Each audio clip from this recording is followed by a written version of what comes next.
All right, we want to continue introducing you to chefs in training from the Culinary Arts Institute at MUW. If you're looking for a family-pleasing dessert for church, school, or family reunion, here's Rachel Harris with her sea salt caramel bars. Hello, my name is Rachel Harris and I'm a sophomore here at MUW, and today I will be showing you how to make my famous sea salt caramel bars.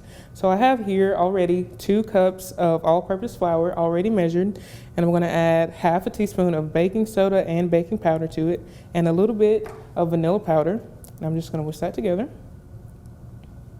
Okay, then I'll set that aside and I will begin my wet ingredients, and here I already have 1 stick and 4 tablespoons of butter melted together, so 12 tablespoons total. And I'm going to add to it 1 cup of brown sugar packed,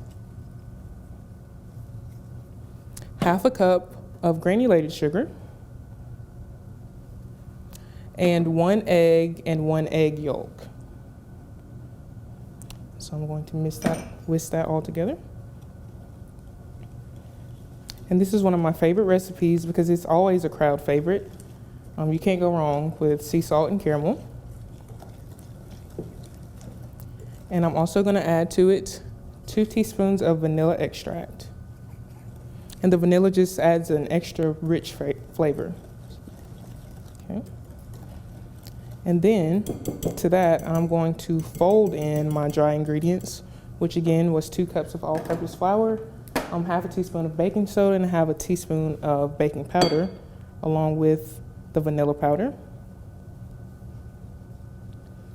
And then I'm just going to fold it in.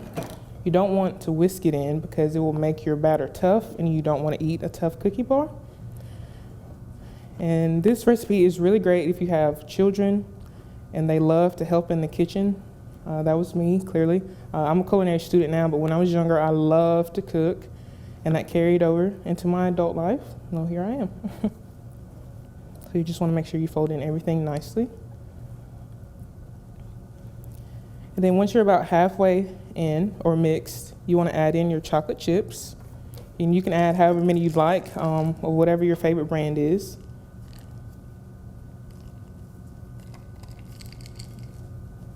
Okay. And you just want to fold those in as you're folding in your last part of your mixture.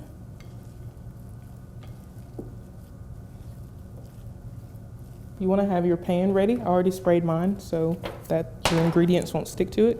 And you want to take about half of your mixture and pack it in to your pan. And if you don't get to cover the whole bottom, that's perfectly okay, because when it bakes, it'll all bake together. Add a little more to mine. And then you will pour over your caramel.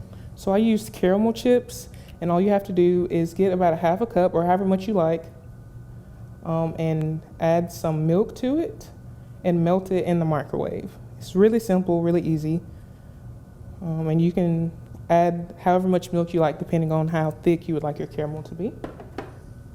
And then on top, we want our sea salt aspect, so you will sprinkle your sea salt flakes. And I recommend using flakes rather than just iodized salt granules, because the flakes give you a nice salty texture. It's not just small. And you can add however much you like depending on your taste. And then you're going to add the top half.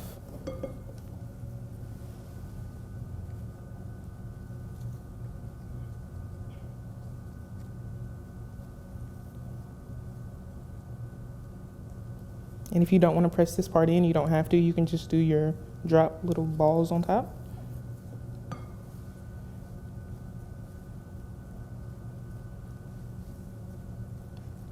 Okay. And then you will look like this. Look like this, sorry. And then you will put that into a preheated oven at 325 for about roughly 20 minutes until it's golden brown. And then your finished product will look like this.